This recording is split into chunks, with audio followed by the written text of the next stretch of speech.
See what happens. Okay. Hey guys, we're coming to you live again. Both of us, Paul's phone and my phone. I've got to run to set in a second. We're in Ian's dressing room. We're, We're getting cozy in Ian's dressing room. we're the Salvatore brothers are. Oh, I don't know my ring. Wait. Oh my No, gosh. put a mask on your face. Oh no, we don't need it. It's Okay. anyway.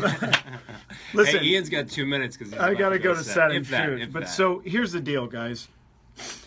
We're winging it. We're winging this, by the way, and it may fall on a lot of deaf ears. But this is a very serious thing right now. That I'm looking at tens of thousands of comments. I'm looking at the unrest and the fear and the anger that has now become this election, and it's dark. And I know that we're a country that's literally divided in half, right?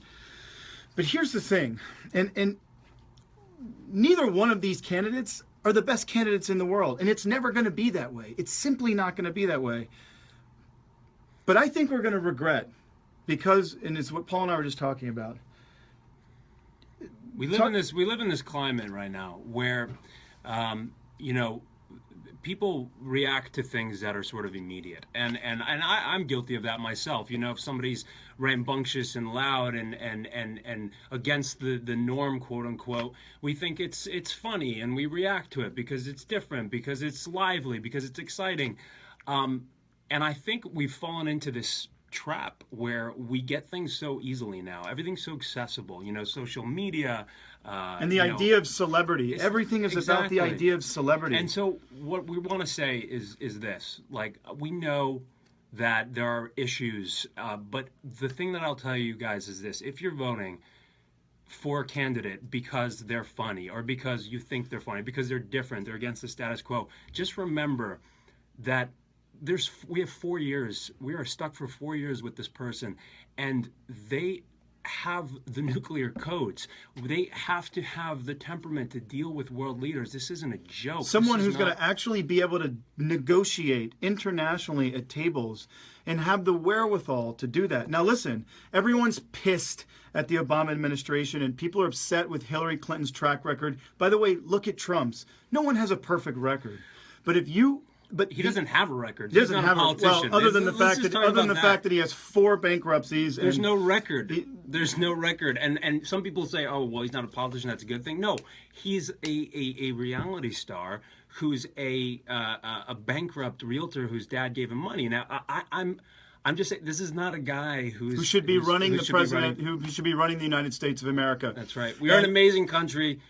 I know we're going to get a lot of hate-filled comments. And I agree. Listen, I respect your religious beliefs. I respect your political beliefs. But if you want your children to grow up in a country, Donald Trump is not going to keep us any safer. It's just not going to happen. I'm just asking. Here's the thing I'm asking. When you go to those polls, particularly now I'm speaking to the ladies, I'm talking to 18 to 45-year-old women. Or older. Or older, who feel pressure by their fathers, their boyfriends, their uncles, their husbands, who are scared shitless to speak up and say, I would like to vote for Hillary Clinton. Here's the thing. Just remember this. When you go into that polling booth and you close that curtain, no one's going to know what's going on in there. No one. If you want your daughters to grow up with rights, if you want your environment to actually start and stay being protected, if we put a climate denier in the White House, we're going to go backwards in time, and we simply don't have the time. You say you want better economy, you think Donald Trump's going to build an economy? Here's the problem. Without a healthy environment, we have no economy. You think we have food shortages now? I mean, I sound like I feel like I'm preaching, but I understand the country's divided. But I think if we can push Hillary to do good things, that's fine. Donald Trump is not the answer. If you disagree, I respect your position. I know you think she has a terrible track record. She's a leader. She has the experience, and that's a simple fact. And I know people don't want politics as usual. No one does. We don't want that. I agree with you. And for me, it's not even like, it's like I'm echoing what my friend Bryan Cranston said today. He's not, or no, I'm sorry, it wasn't Louis C.K. He's not choosing the lesser of two evils. I'm not choosing the lesser of. I really like Hillary Clinton. I think she's an amazing. I think she's done incredible things over the last 30 years, and she's a true public servant. She's a true public servant, not a reality television star. Anyway, listen. You got to get this set. I got to get. We don't want to belabor you guys. We love you guys. We thank you for being our fans. We appreciate that you are willing to listen to us. I don't know. I've run out of vocabulary words, but we love you guys, and we just want to relay our message. I'm seeing these. She's going to be in jail. She's not going to be in jail, guys. A lot of people do a lot of dumb things. And by the way, guys, I read an article today that isn't like a I'm voting independent. Well, hold on. Let me just. Here's the thing, guys. 99.999% of what Donald Trump's campaign, all the hatred, is based on hyperbole. It's all just this sort of notion that it's all conspiracy theories. There's no concrete factual evidence to any of his accusations. And so we're feeding into this rage, this like, oh, this X is going to happen and X is going to happen. And this is all just like a product of our own fears. And no, we're I was trying to wrap it up. No, I see what you're saying. It's all about fear. We're doing everything about fear. And I understand, guys. I hear you. I'm reading some of these comments. Tracy Roberts says, I'm voting independent, but listening to all the debates and seeing the Facebook posts, I'm torn. I hear what you both are saying. Any advice?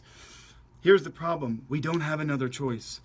Hillary Clinton's the only choice. And here's the other big problem. And I say this with all due respect. If you're voting for Johnson or you're voting for Jill Stein, I hate to tell you this, it's not going to help. You're actually voting for Trump.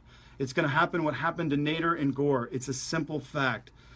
Just don't do it. We're coming. I'm coming. We love you guys. Sorry to sound so preachy, but this is just getting insane. And just let's please use our heads and open our hearts and see through all the political bullshit. We have to have the right person in the White House, and we just need to push her to do the right things, but we just can't have him. I love you guys. Have an amazing, amazing night. Thanks, guys. And lots of respect and love. Good luck, America.